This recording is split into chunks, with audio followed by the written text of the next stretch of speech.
the JAMA Network.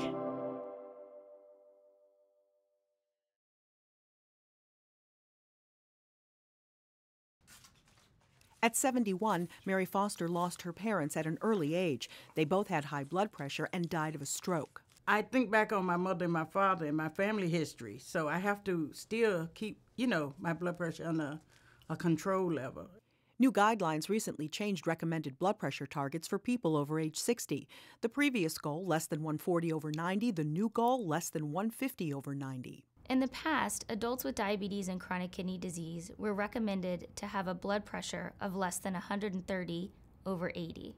Under the new guidelines, their goal was raised back to the 140 over 90. Dr. Anne-Marie Navarre-Bogan from Duke University Medical Center and co-authors studied blood pressure data from a national survey. Researchers determined the number of adults who changed classifications based on the new guidelines. About 13.5 million Americans under the old guidelines would have been considered to have uncontrolled blood pressure. Now, under the new guidelines, they're actually meeting blood pressure goals. The study appears in JAMA, Journal of the American Medical Association. 1 in 4 adults over the age of 60 with hypertension are being treated to older, more stringent blood pressure goals.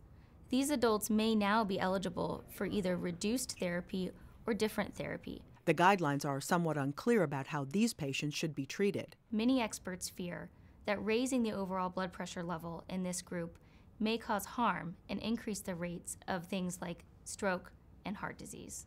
Even under the new, less stringent guidelines, researchers say about 44% of adults in the U.S. treated for high blood pressure still don't have it under control. It's important for patients to talk to their doctors about how the new guidelines change the recommended blood pressure level for them and what are the potential risks and benefits for having a higher blood pressure. Mary plans to talk with her doctor, but for now will stay on her medication. Once your blood pressure is under control, you feel a lot better, a lot better. Catherine Dolf, the JAMA Report.